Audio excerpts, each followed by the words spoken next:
What is up, Hardcore Nation? It's Hardcore Christopher here, and I have a little special guest with me. That ugly mug right there. Hardcore 101. I think that's what my channel name is. Yeah, Hardcore Wrestling 101. It's been so long. And I apologize in advance. You're going to be hearing that noise quite often. I am DoorDashing. So, yeah. Missouri 171. And I do apologize. You're also going to be hearing the GPS lady because I just muted her. Oh, okay. For now. Well, she doesn't know when to shut up. It happens when we do Marcos too. So we're just going to go with the flow here and see I will what be getting in and out of the truck and see what pops up. He's going to be getting in and out of the truck. I'm more than likely going to be holding some sort of food or beverage or something like that. But the first thing we're going to talk about is how many belts is too many? Okay, before we get into that, let's kind of do breath what brought this topic up.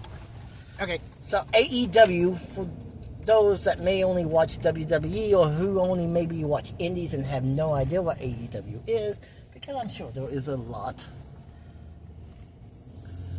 AEW is in the midst of a wrestling tournament for Women Tag Team Championships. Then they announced the AEW National Championship. So I posed a question to Mr. Chris here, and I'm going to let him dive into it first. When is too many championships too many? AEW will now have 10.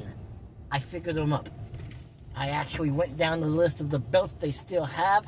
Not the ones that they got rid of already, but the ones they still currently have. And they have 10. And that's not counting any Ring of Honor championships that pops up on a AEW program.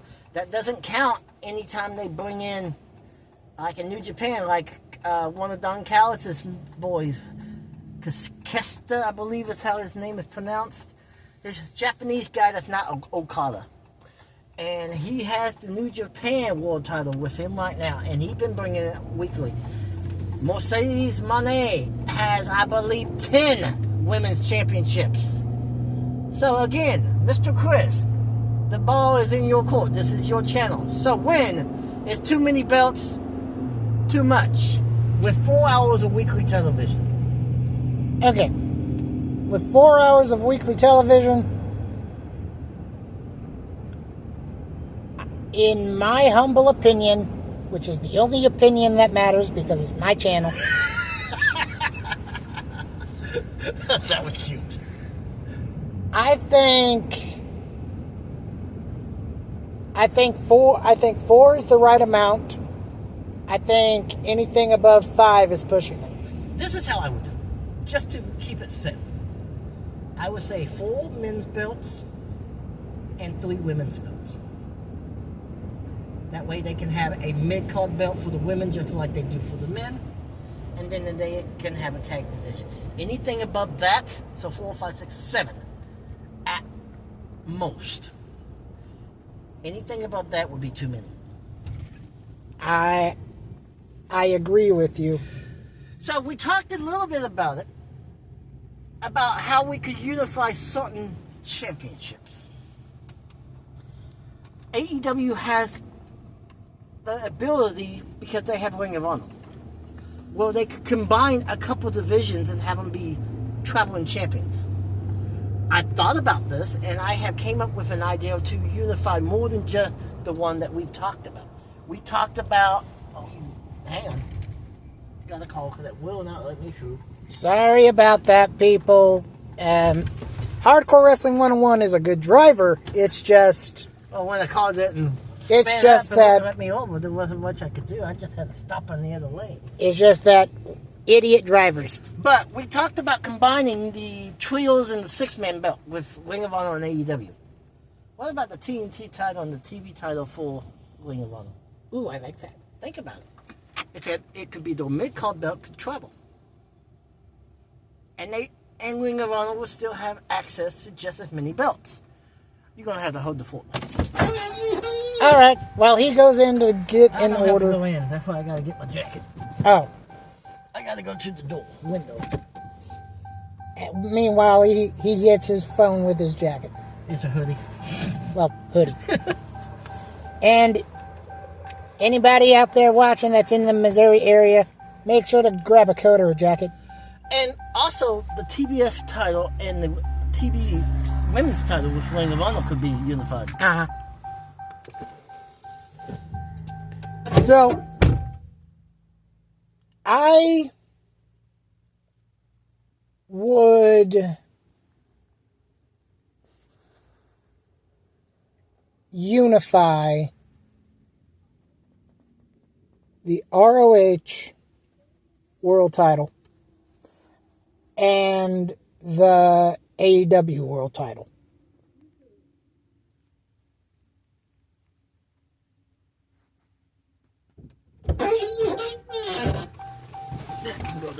And first order of the day is coffee and something that I'm not going to look into. Probably a sandwich, breakfast sandwich. So, what all did you touch on while I was? Well, I didn't have much to Really? cover. No. But, so, there are 3 divisions that could be unified. And it wouldn't really be that big of an issue. That will eliminate 3 between 2 companies. And, I mean, even WWE could do something like that. They have done that in the past. But they now have added a Intercontinental for the women, a U.S. for the women. They could. I would unify both of those. Well, they could unify the men's, and then keep, say, for the men, keep the Intercontinental, being that it has more prestige. Then they, well, I guess it really doesn't, does it? They came out about the same time. Yeah. Okay, well, get rid of Get rid of the men's U.S. title and get rid of the women's Intercontinental title. It keeps both names around. I would unify both tag titles. Yes. God, yes. We don't have enough teams to even... That's why the teams are struggling. The divisions are struggling because, I mean, SmackDown for a while was the hottest thing going with the tag division. And now it's even struggling. And I would also unify both main championships for both Raw and SmackDown. We don't need 2 world titles. I wouldn't do that. Just for the simple fact that way that belt could represent that brand. But they need to keep it exclusive. If you're going to do a split and the champion gets drafted, then the title gets yanked. I would also bring the ticket prices for WWE. That is, yes. For WWE shows specifically. I mean, Talking to you, WWE. Bring down your ticket prices. No one can afford a full mortgage on a house. I mean, think about ringside. It's going for close to $50,000. That is a heck of a down payment. That's a down payment on a car if you're... No, you could buy 2 brand new cars for that price. A brand new car, last I checked, was like $22,000. That's a brand new vehicle back in 2017. So it could be a lot more than that now. But think about that. Think about that for a minute. So, yeah, prices need to come down. I mean, that's why AEW has been able to sell more tickets here lately. Because they are still affordable. Even if the broadcast is not the greatest. But I think we touched on the too many belts enough. Yeah. Let's do the one that you brought to my attention yesterday. Do you think Tony Khan relies on too many tournaments? This is where we differ a little bit in opinions. Because I don't. I like a good tournament because tournaments, if it's done properly, are dang good. Dang good. Problem is, you need to have what is the winner going to receive instead of just a make-believe belt. There's a McDonald's out here? Just recently. Oh. It's only been open like 3 weeks. Sorry, Chris decided to go off topic for me. Where was I? Tournament. Tournaments. if the tournament at the end, the winner has something worth fighting for besides a fake belt, the Owen, for instance, the first time they did it, it was just for that one, a pretty belt that they never defended. But then they have since done it. Well, not only do you get the Owen belts, and they now have a men's and women's of the Owens, but you also get a title shot at one of the upcoming pay-per-views. It's either the next one or the one after. I cannot remember. So that has a reason for the tournament. The Continental Classic, whoever wins that is what was the Continental Championship is now the Unified Championship. That was, by the way, the name of the belt I couldn't think of. It's the Unified Championship. So if the tournament has a reason for it, I don't think there's too many tournaments. And my opinion is a little bit different. My opinion is like Hardcore Wrestling 101. I love a good tournament. The WrestleMania 4, for example, was based around an entire tournament. And I think that's really when tournaments got TV exposure. Which was for the vacant WWF title. Mm-hmm. My issue with... So, you can't just do that without giving them the story of why there was a tournament for the WWE Championship. Or then WWF Championship. $1 Million Man bought the world title off of Andre the Giant, and the president, on-air president, said, you're not going to buy no championships, so they stripped the belt from what should have been, well, they should have stripped it from Andre, but being Andre sold the belt, they stripped it from DiBiase and set up the tournament. There you have it. Just so everyone knows, I knew that, but I thought it would be quicker coming from his mouth because he talks quicker than me.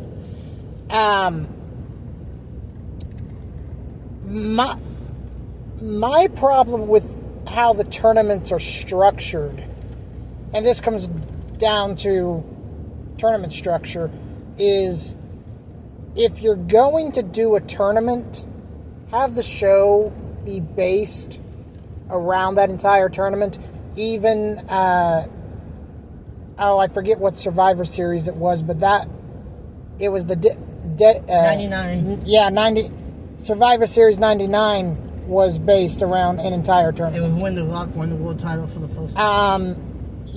You have the King of the Ring. I like tournaments like that because the tournaments took place all in one night, and there was the tournament was just went boom, boom, boom, boom, boom, well, boom, let's boom. jump a little bit ahead now to it's still tournament talk, so I'm not changing the subject. But think about this. Sometimes a tournament that plays out 4 or 5 weeks is good too. Think about the concept of the Queen and King of the Ring tournaments now. They are not all in one night. But that's because WWE has split their PLEs to a 2-night format. Well, the King and Queen of the Ring is still a one-night show. Right now, we only got 2, that's 2 nights. They're talking about doing all of them 2 nights, which I think is a big mistake. But it also puts the matches only 5 per show. Don't tell me we're going to run into road work.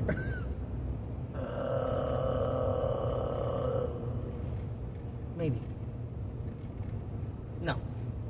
Truck entering the highway. So there's something going on in this area, and they warn you that a big truck could be popping out at any time. Sorry, guys. We like to get off topic. He does.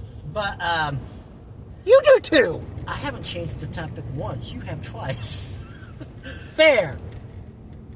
If you haven't noticed, we like to give each other a rough time, but we keep it clean. Yes. But, so I like the tournament format where it spreads out in weeks, even months, because then you also have something to look forward to each week, that you know these matches, like the Continental Classic, for instance. Even though a lot of the people are losing every match, so they are not going to make it to the finals. Briscoe. He is in it to lose. You have to have someone like that. I don't think they should do that with Briscoe, but that's my opinion. Mark Briscoe is better than what they are giving him. If you guys know anything about Mark Briscoe, aka what used to be the Briscoe brothers before we tragically lost Jay, I think it's been 2 years now. Oh, it has? I believe so. I may be wrong on that, but I Wow. know it's been well past a year. He was one of the greatest tag teams never to work for WWE. And that was because of the off-camera problems. And just so people know, the Briscoes did have a WWE tryout, but because Vince didn't find them to be appealing to the audience, he refused to sign them. But think about this, the Briscoes. The greatest tag team to ever lace up a pair of boots that did not have national TV exposure. Wait, Minus a couple tryouts for both WWE and wait, TNA. are you talking about Jay and Mark, or are you talking about... No, I'm talking about Jay and Mark. Think about it. Ring of Honor was not a national Well, TV. you do realize there are two Briscoe brothers teams. I know. And they are not related. I looked. They just look so much alike, and they got permission from the original Briscoes before they used that name. They did not just use that name and say, we don't need to have permission. No, they actually got permission. But, so, the greatest tag team without national TV exposure, in my opinion. And this is someone that does a lot of wrestling research. But let's get back to tournament talk. I like it when it goes for weeks because you know you're going to have at least 1 or 2 matches on a 2-hour show to look forward to. Even if nothing else keeps your attention. The tournament will, because you want to see how these tournaments play out. You're like, ooh, maybe this person's going to win. Or, ooh, even though we all know it's written. And most of the time, you can predict the winners and get it right. But every now and then, they hook you by letting a odd person win a match that you would never gave a chance to produce it. Like when Shane and Daniel Bryan first were the GMs of SmackDown, you had Fandango and Tyler Breeze win a tag team match. Well, think about this. When James Ellsworth was there, and he actually beat, I cannot think of who he beat, but thanks to the help of Dean Ambrose. Well, think about when Santino made his debut. No one expected him to beat Umaga. Well, they thought he was a common fan. In reality, he was a indie, the country he's from, Italy, professional wrestler on the indies in Italy. And I don't know who spotted him and who liked him, but he got signed, and then they set him up in the front row and let him win the title, and then they have him being a Jobber champion, kind of like Rey Mysterio's first world championship. Well, even though he only won when the title was on the line, so to speak, and it always was after he got beat up. I mean, even Raw had a WWE Championship tournament after CM Punk left in... I just missed my move. left after Money in the Bank. Of course, we didn't know it was a work, but it was nice to see Ray win the title. But was that a walk when CM Punk left? Was his contract really up, and they decided to make a real life situation into a one dawn of a heck of a storyline? And think about all the matches we got in that tournament. Even if it was from the beginning a walk and he was not under contract, it set up for weeks of TV. That's what I'm saying. When you have tournaments that goes out like that, it sets up 4 weeks of television. What was the name of that? There was JD from New York. He always is big on long-term storytelling. Uh-huh. Tournaments can set that up. And a tournament can also set up multiple stories of this tournament. For instance, you can have the two that winds up going to the finals start a major feud, but even some of the ones that winds up losing the tournament can set up feuds. You can set up a lot of stuff. And I will be right back, but I do believe it's time to change the subject. Okay. What do you want with that, lady? Do I need to go in the fence, or doesn't really say? The fence doesn't look very sturdy. Man, that doesn't look like the porch, I bet you.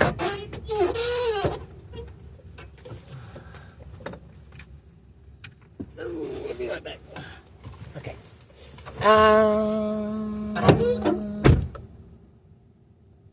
So we've done too many belts.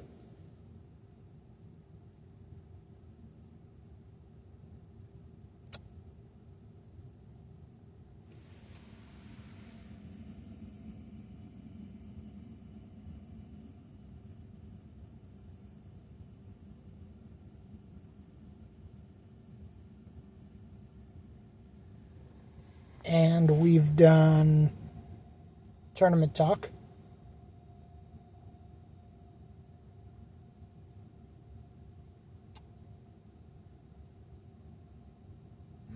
Okay.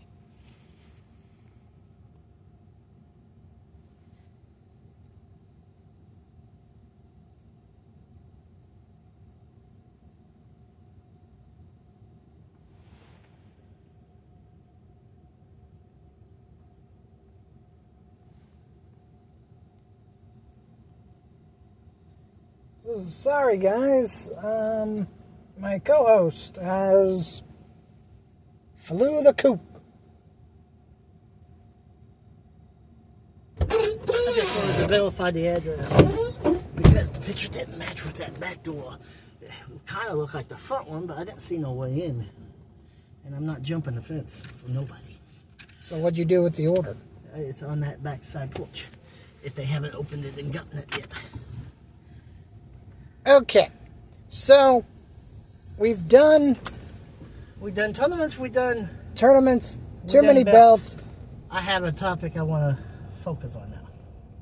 Okay, So, Wednesday is Blood and Guts. Later this month is War Games for WWE. For those that does not know, it's the same match. Just one has a roof on it, one does not. AEW still does the roof. WWE does not, but they added a stipulation where if you leave the cage, your team automatically loses. But AEW usually does those in June. Do you think Tony Khan changed it to try to combat WWE War Games? Because if anything, we know Tony Khan can book one heck of a blood and guts game match, even if it is extremely violent. And he also, for the first time, is putting women in his, where WWE has done it for a few years. Is Tony trying to compete against WWE's War Games? Do you think having 4 matches similar and so close together is overkill? I'm going to tackle your first question first. Do I think that Tony Khan is trying to combat WWE? Yes. It's very... Is it Tony being petty? Is really what I'm trying to find out from you, in your opinion. Or did those storylines just not play out in June, so he needed more time, and it just winded up being November when it got booked? Well, here's the thing about Tony Khan.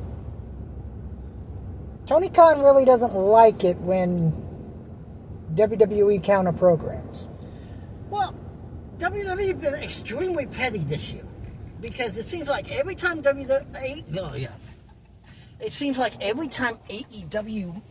announces a major event, what does WWE do within a couple hours. They announced something Answer. on that night. They combat it with a pay-per-view. Well, sorry, they're not pay-per-views anymore. They're premium live events. They need to change that to pay-per-views again. Because you gotta pay $30 to get it. Think about it. They have moved to ESPN, and then if you want to, And now here's something I didn't know until the other day. So you used to be able to get all WWE content on Peacock for the base price of $4.99. You now have to go up at least one bracket to get it. I tried to watch some old Nitro the other day. It's locked, so I gotta upgrade my package.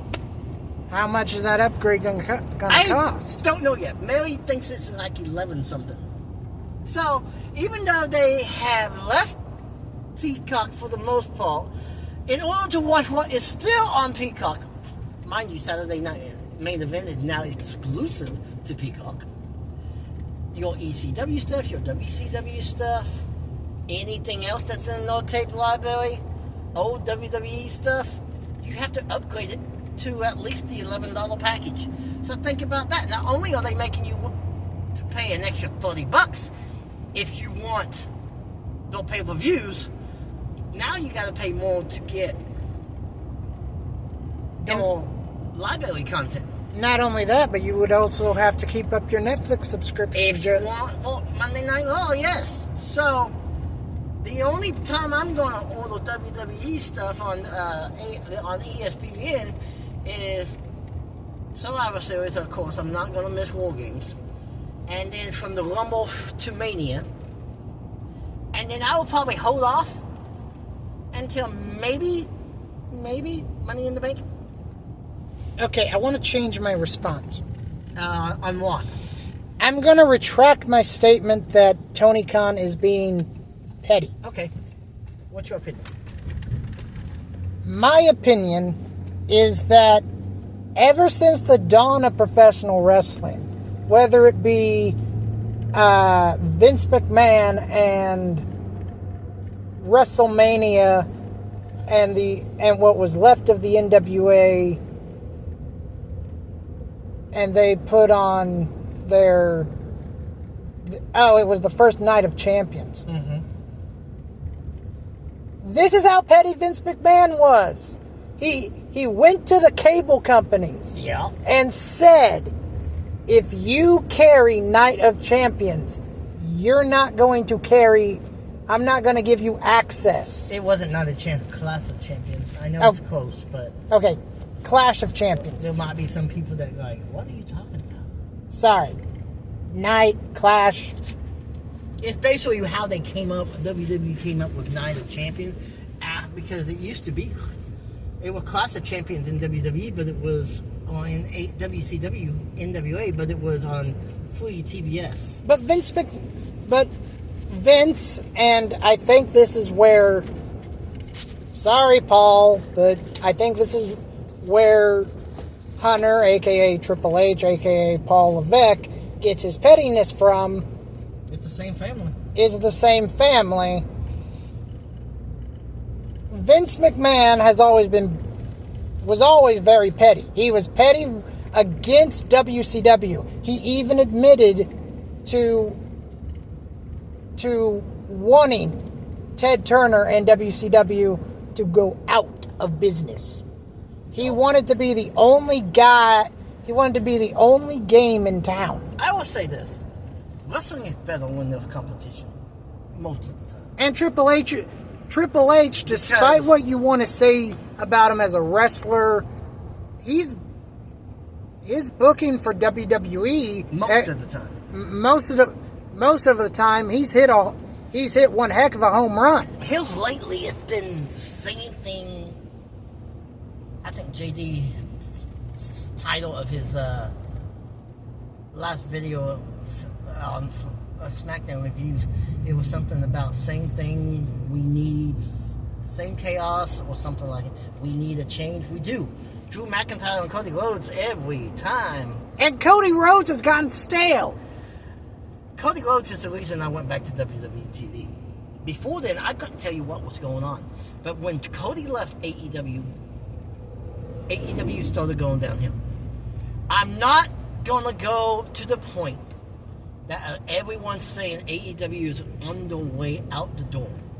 As long as Tony's willing to spend his money, like I posted on a comment on JD's post or his video. As long as he wants to spend his money, AEW is not going to go anywhere. Even if they do wind up losing TNT, TBS, Warner Brothers, if they do sell and the new people don't want them, they just pay out their contract and let them move on. Who's to say they need a national TV deal when you got all these streaming services? Think about it. Do you need television anymore? Look what Monday Night Raw is at.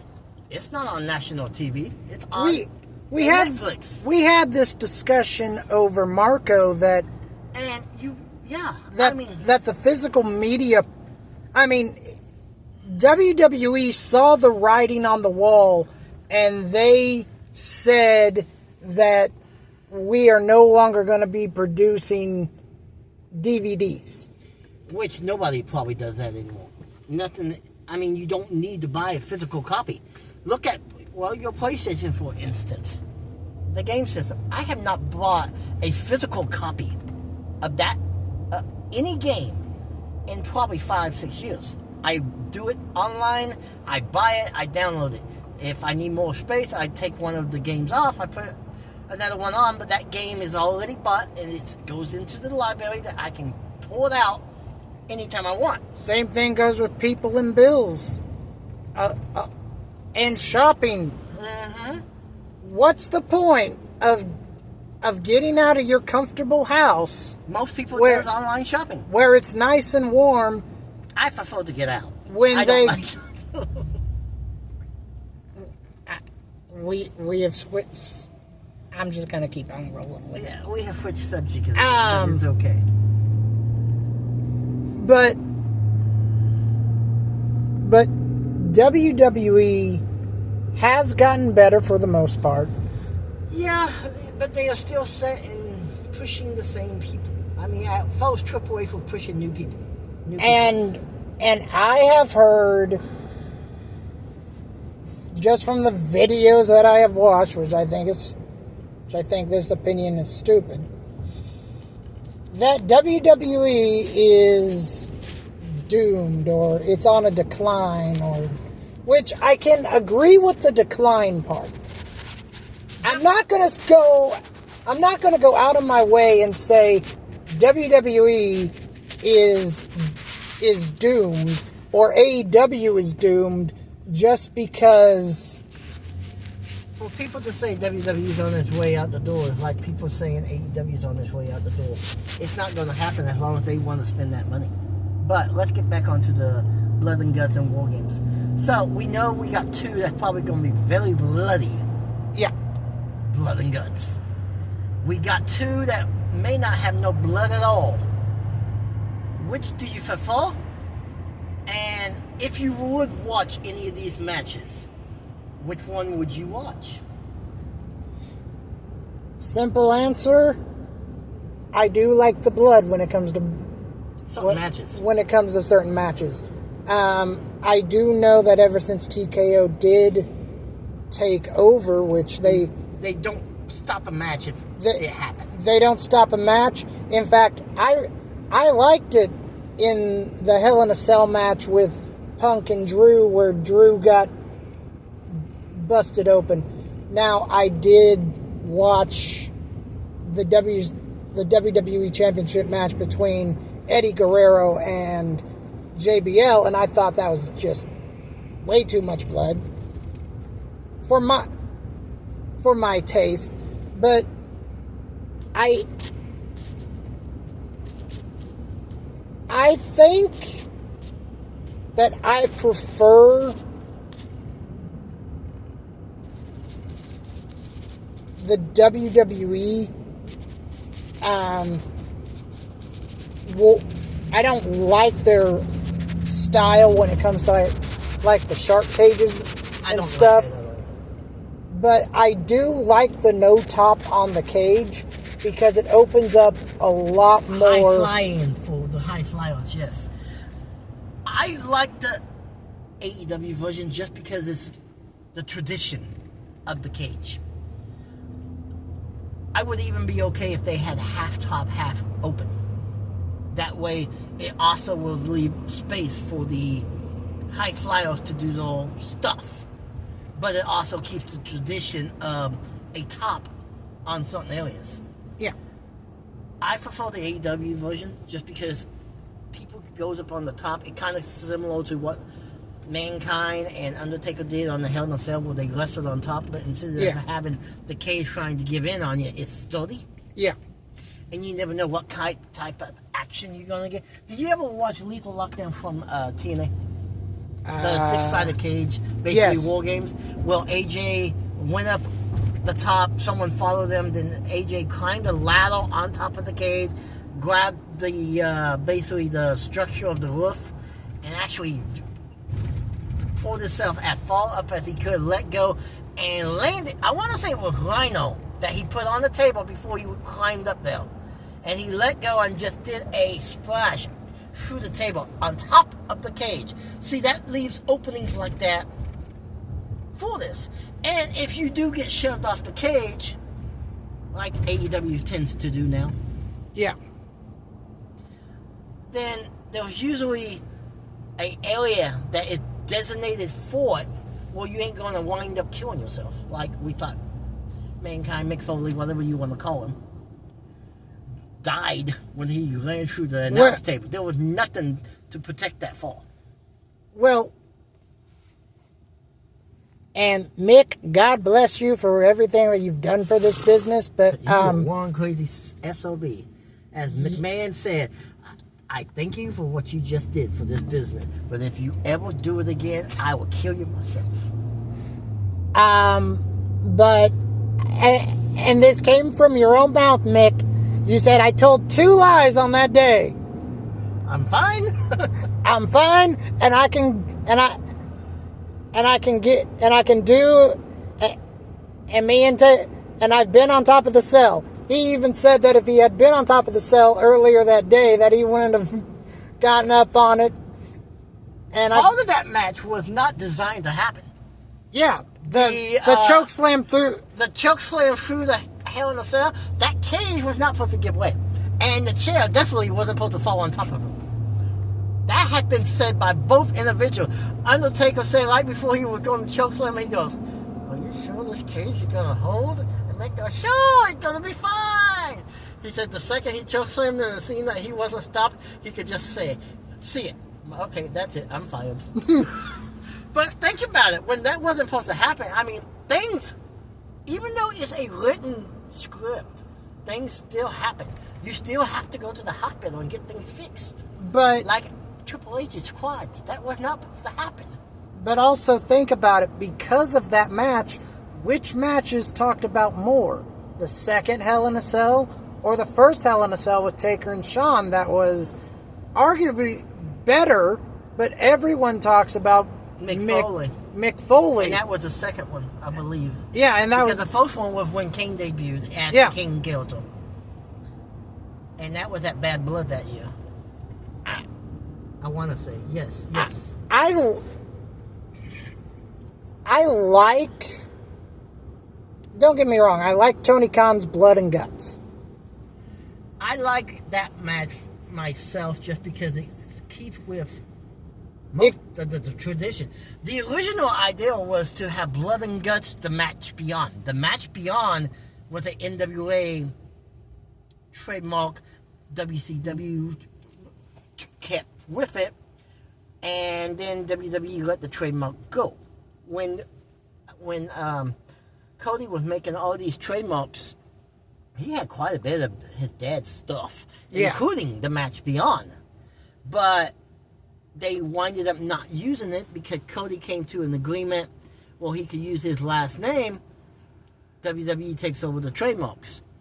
Super Bowl, Great American Bash, Bash at the Beach, which was the idea for beach bash, whatever AEW uses in the summer. It's bash something. I can't even think of it now. Does that tell you how much I keep up with AEW now? Uh-huh. I only watch it when I know something good's gonna happen. That's sad. I keep up to it, but I'm gonna watch Wednesday. I'm planning on trying to take the day off, but so you prefer WWE's version. I prefer AEW's version. How would you like these matches? How would you change one or the other to try to make them a lot alike the current situation? To make both matches seem more similar. What would you change? Well, for the WWE side of things, Put the roof on the cage and take the chunks, the tanks out. yeah. I think that's the only thing you can change to make them pretty much identical. Change the name. But what I really liked about the old NWA WCW style war games was you had all members of both teams surrounding that cage. And you had two doors on it. And you had two doors on it. Where the heels went in one door, the babyface went in the one door. And the only way to win the match was submission or surrender. There was no, which basically is the same thing, so I never understood why there was no pinfalls, which they have changed that to make it pinfall. They changed that in 1998 where they had 3 teams of 3, which is what WWE did when they first brought it back in NXT. They had 3 teams. Since then, they've gone back with the tradition of 2. And then you had, I lost my train of thought. But yeah, they went, but in 98 was when they first did the pin, because the whoever got the pinfall went to the very next show, which was Halloween Havoc. This was at Fall Brawl. The very next show, Halloween Havoc got the shot against Gobo, which happens to be Diamond Dallas Page. And Roddy Piper was part of Team WCW with Piper and Royal. And Piper said it a lot. He said, I don't care how you look at it, there's no teams in this. And Piper was the first one to actually attack his own team member. Because he was right.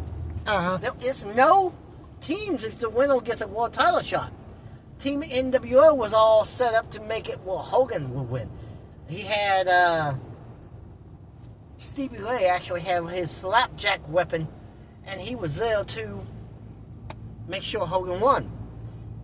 The only one that was close to Piper's mentality was Team Wolfpack, which was Kevin Nash, Lex Luger, and Sting, I want to say. Yes, Sting. Wolfpack Sting. And Page won that, and then after Halloween Havoc, then the very next month was for the World War III that Nash dominated. Kind of like he did that one Rumble, where he eliminated like 11 people back to back, and he was controlling the ring.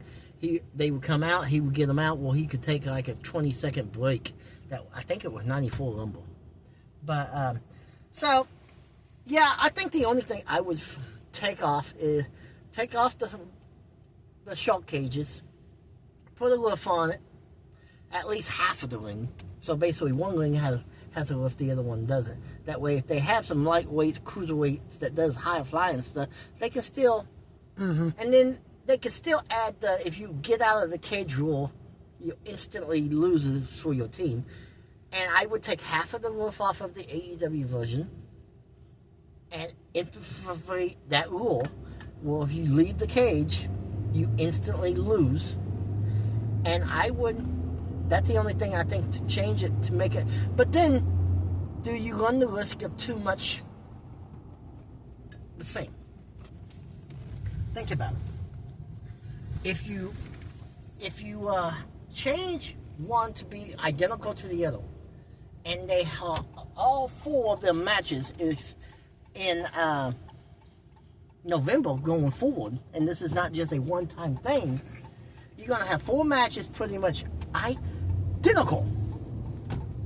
Then you're going to get bored if you are not just a common fan that chooses one over the other. and you watch both companies, everything they produce, think about it. When you first met me, what did I do? Consistently, what did I do? I never missed an episode, doesn't matter what company it was. At that time, it was TNA. It was WWE. Mm-hmm. Now, think about it. We have WWE, TNA still with a loose partnership with WWE NXT. Mm-hmm. And then you have to add NXT to that. Even though it's under the WWE umbrella, it's an add-on, basically. And then if you really want to get specific, WWE now has Evolve, and they have LFG, which I don't even know anything about, besides being kind of like a tough enough competition where the winning coach gets a championship. And they get to brag about that for the next season. And then so I said AEW and WWE, right? And no, TNA. AEW, now you get to add that. Mm-hmm. Now you get to add the NWA.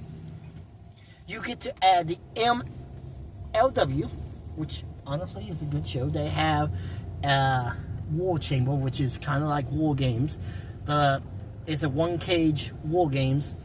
Every now and then they will pop a second cage up. So it's not that it's just going to be like 2 years ago. It was a 2-ring setup. This last one was a 1-ring setup again. So I guess it all depends on the building and if they think they can get a second ring in there. And then you got, I said, the NWA, MLW, and then now Scott D'Amore has MLP, Major League Pro. I've never heard of that. Not until now. And what Scott D'Amore basically is doing, since TNA wouldn't sell to him, and they fired him. And he is talking about, instead of just doing bi-month pay-per-view, which have been excellent, which, mind the way, FYI, if you don't want to pay $29.99 to watch his pay-per-views, right before his next pay-per-view comes on, YouTube has the whole entire show for free. So you can check it out that way. And all of them's up to date, minus the last show, and it will probably be uploaded, and it might be uploaded by now because the next show is coming up. And he's talking about doing a weekly show coming up. Apparently, for 2026, we're going to have something. And it seems like something's popping up every 4 to 5 years. We're getting a new promotion. So, you really don't have time to watch everything. I am usually 6 weeks behind on my NWA content, where I will go home and watch it all at once, because it's only like hour shows. They are now running the 77th anniversary specials now, which I believe, I may be wrong, but I believe the Good Brothers is going to be there for that. I do know they are going to be part of MLW coming up. It's been announced. So, I personally really don't have time to watch everything. So it's going to come to a point, if this continues and it continues to add more content from more people, you're going to have to pick and choose what to watch. Yeah. And you're going to have to hold the sport, because this one usually takes at least 5 minutes. Unless it's an odd. I'm going to leave the keys in, so you may have to let me in if the door decides to lock me out. So,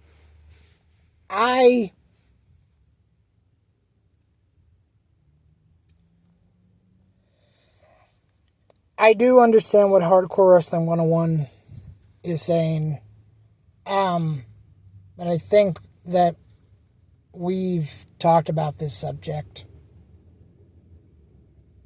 long enough.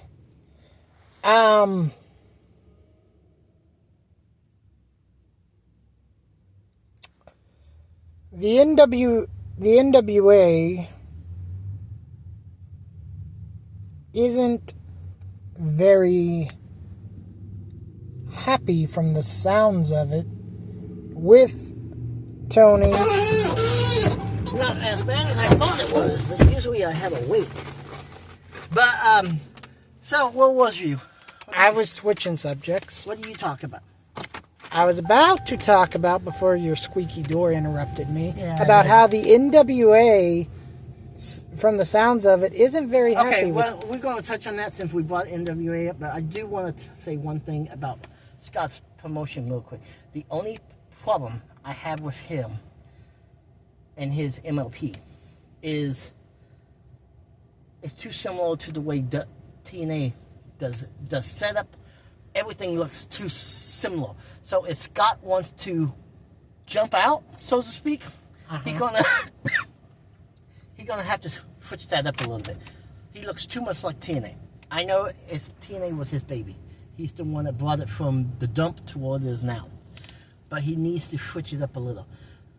MLP currently have what they call the Holy Grail Championship, which is kind of like the world title. They have a women's championship, and they now have a Canadian heavyweight championship. He needs a tag division, which that might be why the Good Brothers is coming to see him. So now, you wanted to go to the NWA AEW Yes. controversy. You started. I will tell you what I know after you get what you... So, all this started because Tony Khan was with Tony Schiavone, and before About 30 minutes before the show went. But before Dynamite went on the air, he introduced a new title called the National Title. The NWA has a problem with this because the NWA has a national championship themselves. I'm going to stop you just because I know where the issue comes from. Unless we're fixing to have a cross-promotion title for title match, I understand. I ain't going to say that again. Unless we're fixing to have a cross-promotion unification for this title, well, they start traveling this championship back and forth from NWA to AEW, back and forth. I understand what the reason. And I'm not going to be able to say this all. I will have to pick this up in a minute. I didn't realize I was so close. But you cannot add lineage or history to a championship when that championship that you're trying to take history with, that you said hasn't been active since '86, was brought back in, I want to say, 2017. I'll be right back. Okay. I will touch on it. So just kind of talk about it. Okay, so where this stems from,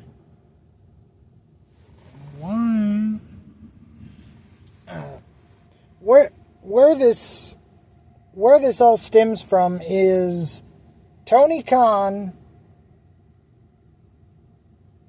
is trying to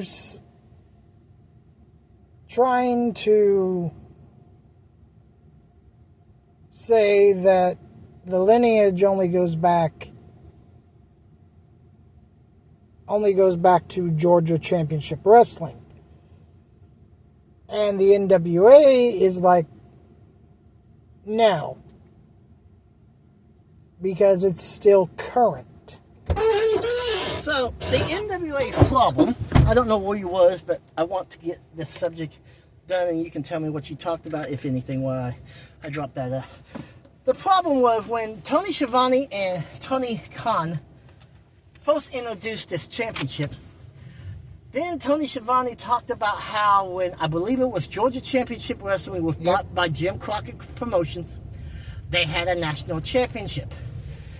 Then the NWA, when Jim Crockett Promotions took full control, they unified that with the U.S. title. They kept the U.S. championship, and the national championship was no more. Then in 2017, Billy Corgan brought that belt back. The issue is, during this announcement, they are taking credit for the history of the national championship. They are trying to take something that's not theirs.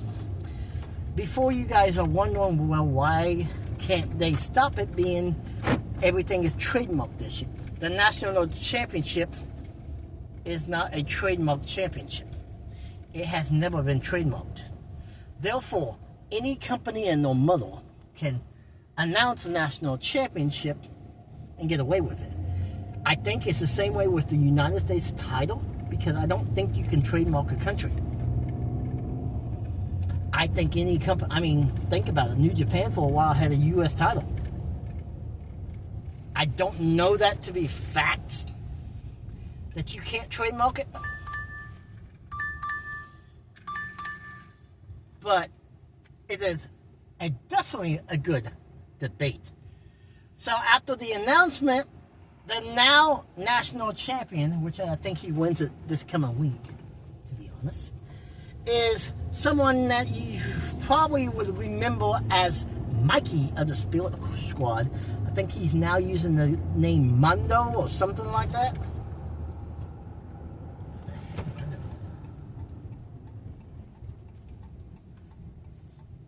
Go back the other way. I knew something was off.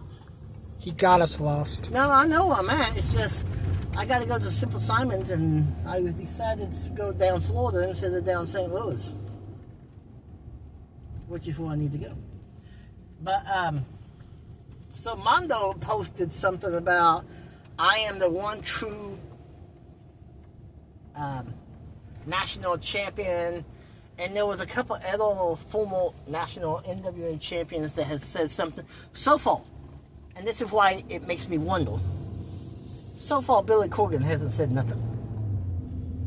And that's what makes me wonder how much of this is legit and how much of this is actually a working deal. And if this is a working deal, what happens if they have a falling out? How do we split the belts back up? So it's you're going more along the lines of This being a What- walk and not a shoot. like what happened when the NWA stopped working with TNA. Not because their 5-year contract was up. A working relationship, most of the time there's not a contract, it's a handshake agreement. Hey, you send me talent, I send you talent. Yeah. When you ain't using them, blah, blah, blah. If you're not using them and I got a spot where I can put them in a storyline, then I will, like they do, like AEW does with New Japan. WCW used to do it too. For instance, Steinos, for instance. If Bischoff didn't need him for, say, 6 to 8 months because he was going to be booking some other, someone made a trash mess. Because he was booking a couple other teams for the title runs at that point. Because he was sending them to Japan. Bischoff made money, the Steinos made money, and they was okay with being in Japan. Mm-hmm. Not just the Steinos, but a lot of different people. I was listening to a top 5 on the tag teams, Bischoff's opinion, top 5, and both the Nasties and the Steinos was on the list solely because they was easy to send to Japan if he didn't need them for a while. Yeah. Because they had no issues with going to Japan. But now, your opinion on this whole situation. You've heard me tell you what's going on. Do you think it's a shoot or do you think it's a walk? Let's start with that. I'm gonna say I don't know, but it's gonna be very interesting to see how this plays If out. it is an actual shoot, I don't think the talent knows it. Because I can see something that at World's End we have a unification match, and then whoever wins is forced to go to both companies. mhm. And they've already announced that they'll be sending this championship to CMLL.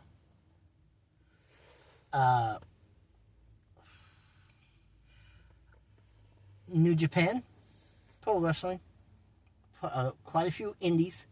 My problem is when the AEW Atlantis Championship was first announced, it was supposed to be the same way. They never did it.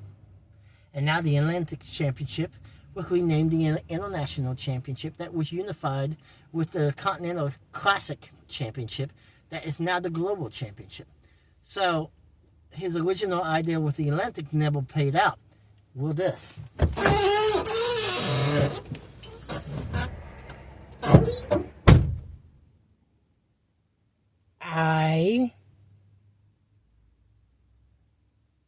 I think Tony has enough. He has a big enough roster to pull it off for being a traveling championship.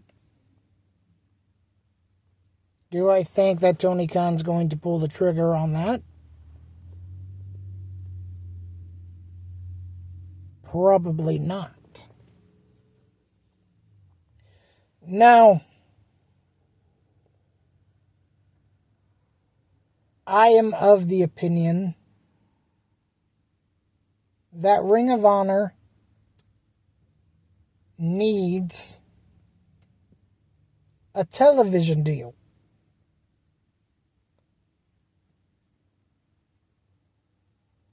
Tony Khan bought ROH, but really hasn't done anything with it. Yes, he does have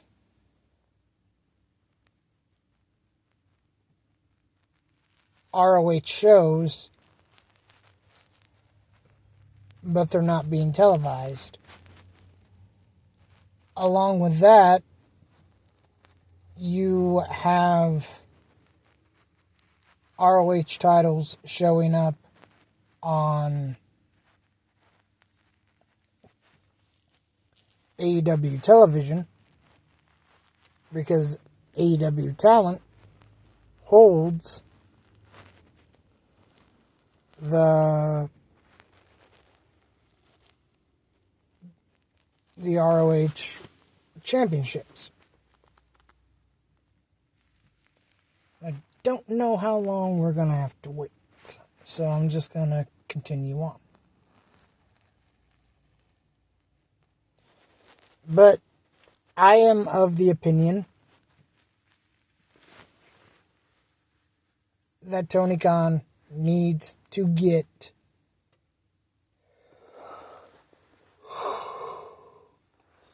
sorry about that.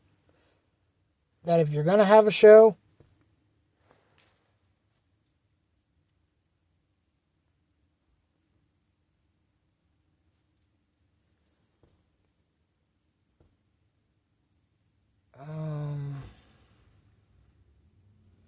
that you need a television deal.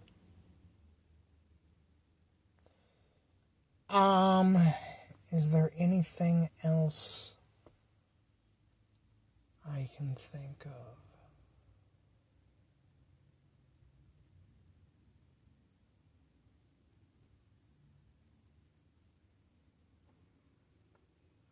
Anything at all? Oh! I heard this just this morning, that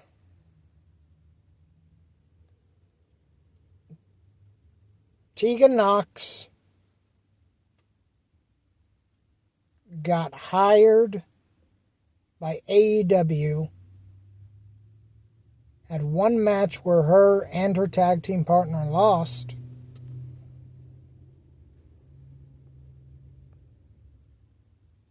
and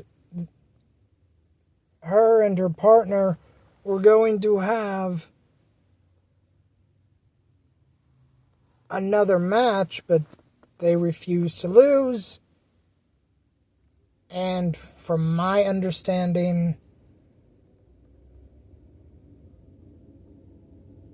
they are out of AEW.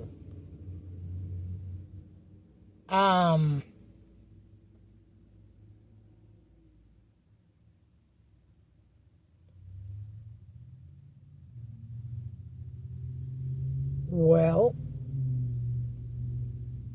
still not back. he comes.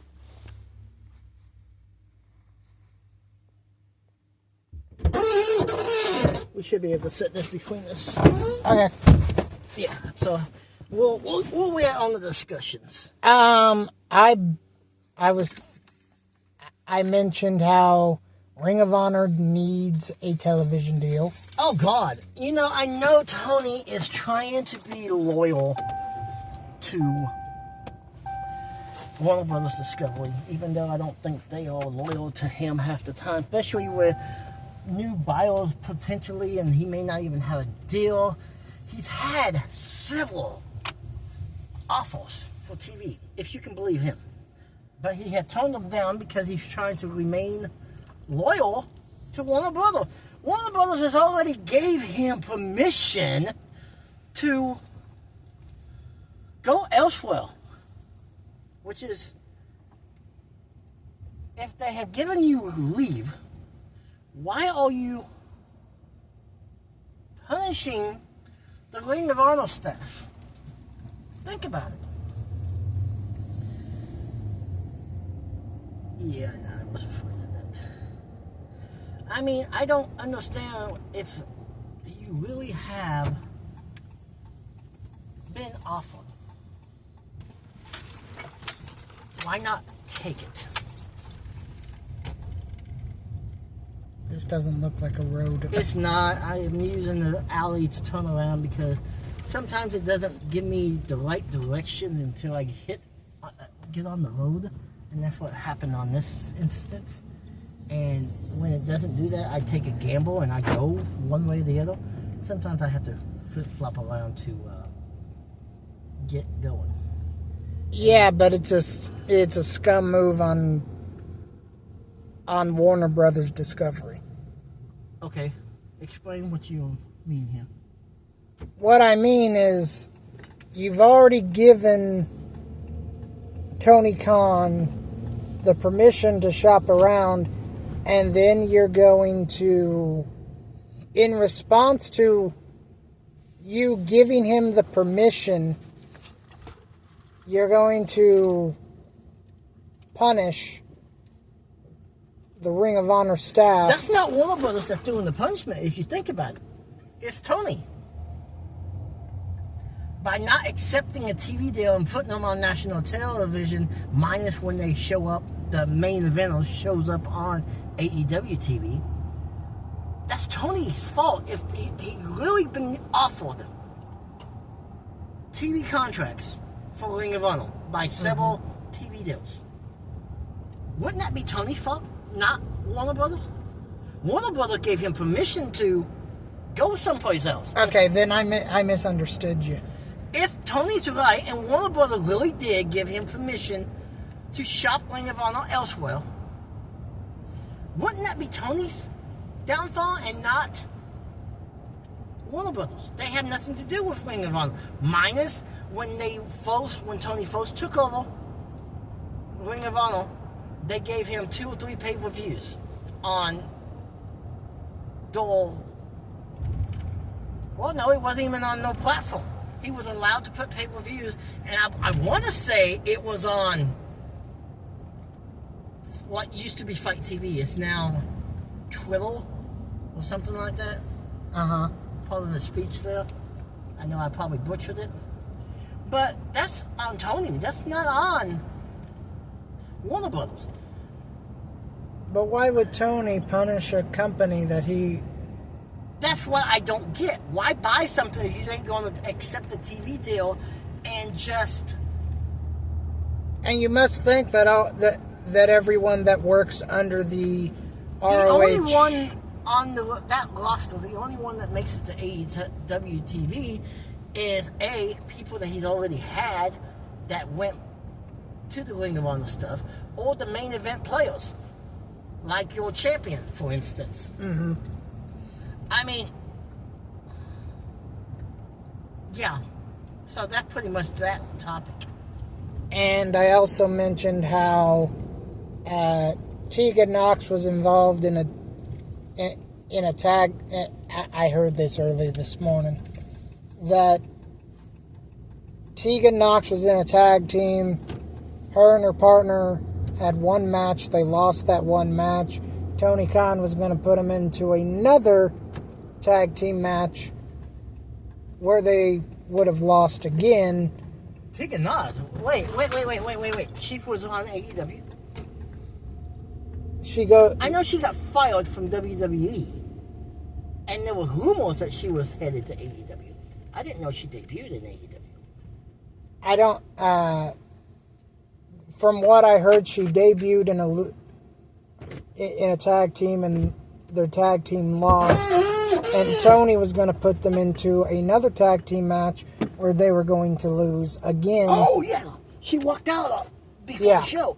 The rumor was the reason she walked out was there was two stories. One is because they were going to lose again.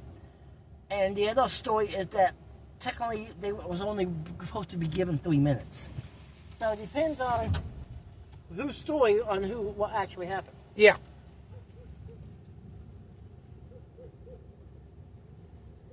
Nice house.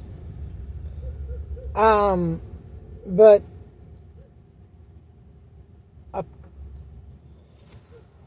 apparently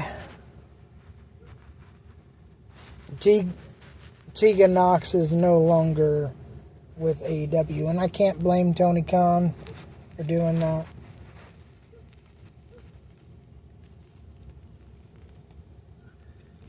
So let's move on. I don't know where you're at, but let's go back to the Tegan Knox situation. Okay. If the story is that she walked out because she was going to lose,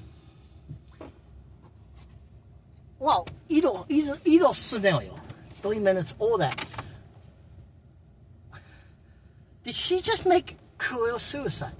Well, yes, because you've already got canned by WWE. Well, the video that I watched said that both her and her partner were let go by Tony Khan. So they have been let go since? Yes. Okay, well, this is my question, my theory, my concern. She was let go by the #1 biggest promotion in the United States. Yes. She gets an opportunity to play for #2. A long #2, but it's still #2. And even if the people in TNA thinks that this new TV deal that has yet to be announced will put them #2, no, it won't. Not while you're working with WWE, it won't. That you are still going to be. You cannot be #1 and #2 and have a working relationship like that. It never works. No. They will still be at least #3 on that pecking order. Tony has too much money. Yeah. As long as he's in the game, he's #2 at the very least. Simple as that. But back to Tegan Knox. Did she just make career suicide? I mean, in the United States, the best option she has now is MLW, which has one championship. I don't think TNA can bring her in right now unless they still can hire and fire whoever they want, even though they're working with WWE. Even though WWE has options as the first option of buyers. They can turn it down and then TNA can go to their second option of buying. But as of right now, WWE has first bids. Which makes you wonder who's booking TNA. Is it TNA truly booking it? Or is AAA sending them the script and they have to follow it? Well, touch on that for a minute. What do you think is going on? Does TNA still have power to bring in who they want and book the shows the way they want, or does the WWE have sole possession? I don't think the WWE has sole possession of TNA. Did they secretly buy it and we just don't know it? Is my question. Because I don't think so, because nowadays, if a purchase like that was to happen, unless they just transferred money and nothing else has been transferred to keep it silent. Think about it. They lost the TNA World Championship to NXT. They lost the Women's Championship to NXT. I think they are on the verge of losing the X Division Championships. Because they keep having this match over and over go into a tie. Eventually, there was going to be a no time limit, and I think Evans is going to walk out with that belt. You got two guys that those styles are so similar. Yes, they are in a loose tag team too. The two people that are fighting over the belt. That I can see them actually getting one of the sets of the championship going soon. So it makes you wonder. I mean, they got the world title back. I will give them that. They had the women's title back, but the woman had to give up the belt, which was WWE's old version of Dana Brooks. Uh-huh. She was known by Ash by Elegance. And she was champion. She had to give up the belt because of some sort of his medical issue. And we she still don't know what that is. And she has, and for those of you that don't know, Ash by Elegance has announced that she is officially... I knew there was an update. I did not read it. She is officially done being an in-ring competitor, but she will be... And you know, I think she has like a producing job at TNA or something. That sucks for her because she finally gets to be on top of the mountain, and then she had to give up that belt. And for those who does not know, the Women Revolution really started in TNA, Knockouts division. True. I don't care who will argue that. I will argue that all day long because the women in TNA in 2007 was the main part of the show. That's when they first launched the Knockouts division. I don't like the name, but it is what it is. And then when they launched the tag division in 2009, about a decade before WWE had the Revolution. And of course the Knockouts tag titles went away in 12, I think it was. But they relaunched them, about a year after WWE brings back the women tag titles. And now we're going to have tag titles in... Which one? Joy. Gotta go to the mall. You don't sound very enthusiastic. Well, I'm going to Chick-fil-A, so that's not bad. And it's $10. That's not bad. That's my first set of money that I can bank and pay my truck payment today. But the problem is, a lot of times at the mall, I have to park way back there and walk all the way down the driveway. But it's not Saturday and it's not Friday. Who is that? But, yeah, we're going to have tag titles in every main promotion out there. I expect MLW to eventually do it. I know they got a new producer, which is a woman that is dang good at her job. Solella Del... I don't know exactly how to pronounce her name. But she's been around MLW for a long time, and she's big in the Mexico production. Uh-huh. And so they were giving her that. But I expect them to at least get a secondary women's belt, if not a tag division for them. Because the Shotzi, the one that used to come down on her War Machine type thing, she's with them now. And they're getting more women, and I think they announced another women. But do you see Tony adding yet another championship for Ring of Honor for the women tag titles, or do you think he would let the women tag titles travel? I think he'll let the women's tag titles travel. I'm hoping that's how he does it, but I can see him in a year or so not doing that no more and doing the unthinkable. He seems to love his titles. Look at that. I'm gonna have to back up, I think. Did I clear that call? Looks like. Just barely. But I did clear it. What was that? That was my notice saying I'm getting close. But I may be a few minutes, so Okay. pick a topic. Don't change the topic, and Okay. then you can let me know what topic you're on. Okay. And how many minutes are we at? We're 1 hour, 20 minutes and counting. Pick a final topic, I think. Okay.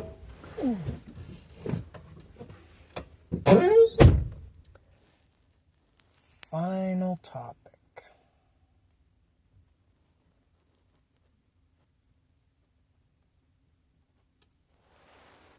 Okay. Let's go back to AEW. And since we covered Ashen Elegance, aka Dana Brooke, and she has retired, why don't we cover another former WWE woman? That being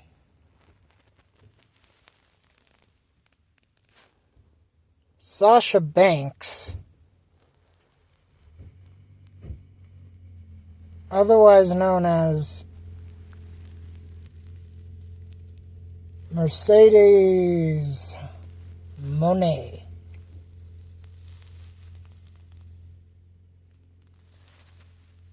I want to answer the question that's been just eating away at me.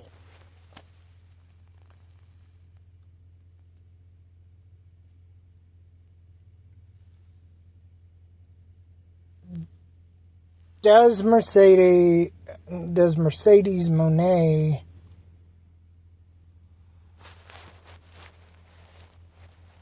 have too many belts? And if I was Tony Khan, what would I do?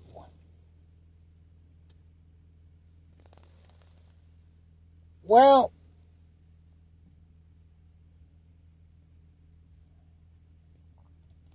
it's quite simple, at least for me.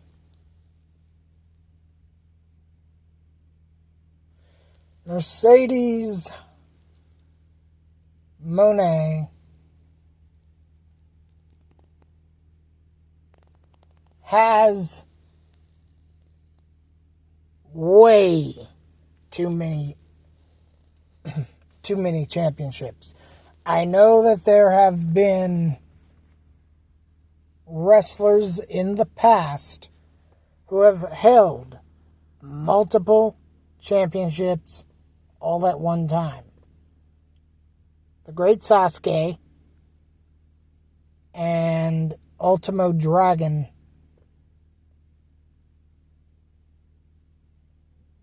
comes to mind.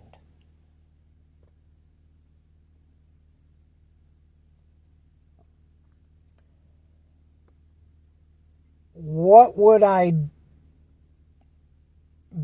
But the Great Sasuke had only held, I want to say 8 championships, and then Ultimo Dragon held 8 championships as well.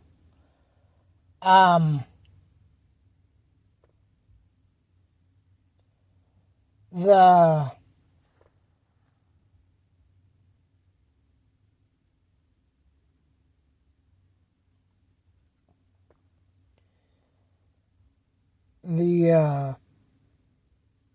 but Mercedes Moné has, I think, 12 or 13 titles at this point. Not only that, but she's a part of the AEW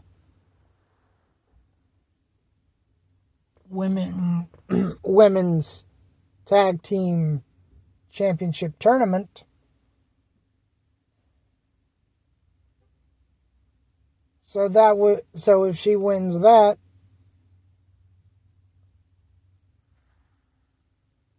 she's gonna have another title. Now, if I was Tony Khan, I would have her drop the vast majority of the belts.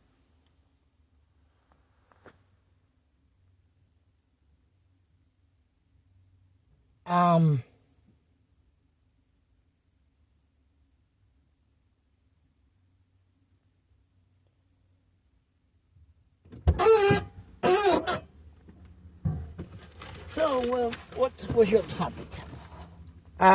Mercedes Moné and her. Oh my God! And she might be winning a couple more belts. She was supposed to be going to Indies, something.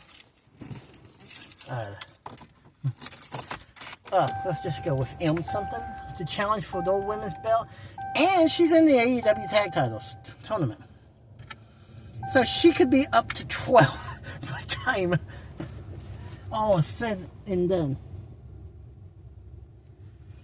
And enough is enough. She needs to start losing some. Let me back out of here before I give you my final topic. Okay. And then we can do closing remarks and Okay. an hour and a half. I think that's plenty of time. Is New Japan on the verge of working with WWE, or is it a one-time thing that might be happening? Okay, you're gonna have to give me an explanation. I was wondering if you knew anything. So, the president of New Japan is also a pro wrestler that is in his final year, and he wants his last opponent to be Shinsuke Nakamura, which is under a WWE contract. If WWE allows it to happen, which they have done Pro Wrestling Noah, is it going to be a one-time thing and be done with it? Or is AEW about to lose one of their biggest partnerships yet? I think it depends on the quality of the match. The match will be great. Both of the competitors are superstars. Both of them are main event Japanese players. Because Nakamura, when he was in New Japan, and that's why this match is even being possible, because Nakamura has a history with this person.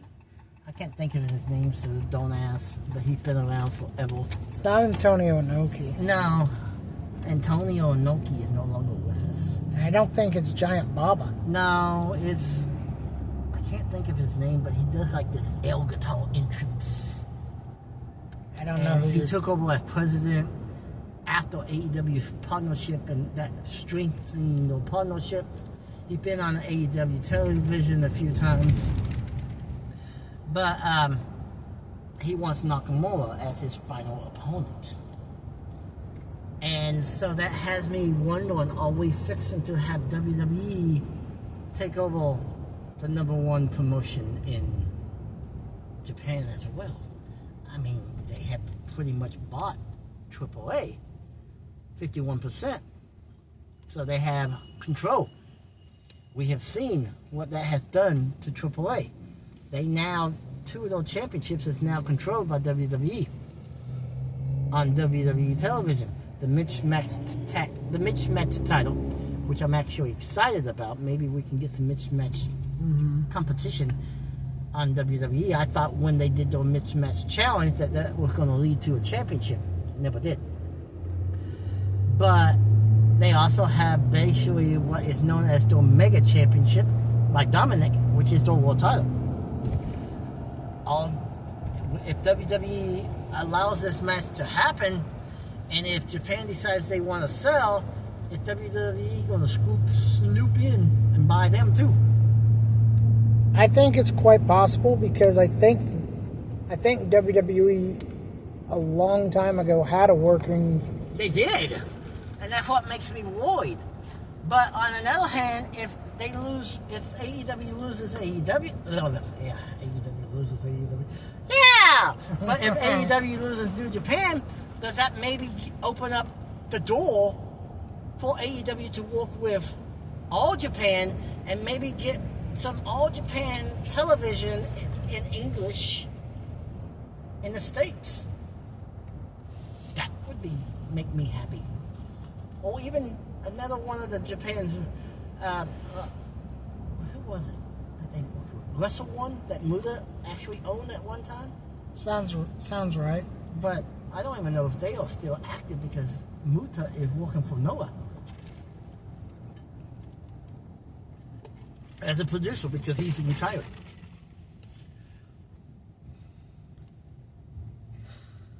What's your final thoughts? My final thoughts is this. I did not intend to go this long. Well, that's what happens when it's been a year since we've gotten together. But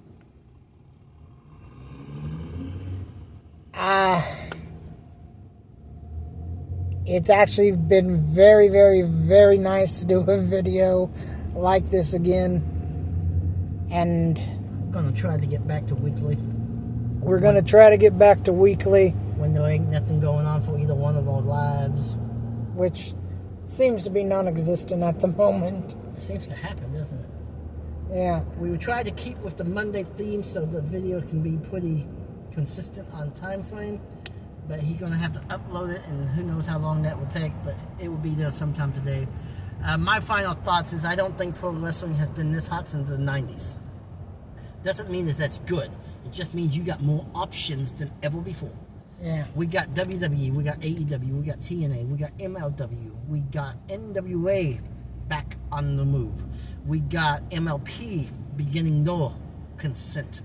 Who knows in 5 years who is gonna jump in the game. If you like hardcore stuff, you got game-changing wrestling, which I only watch if they have a War Games match because it's violent, beyond violent. It puts ECW to shame. Is how violent this is.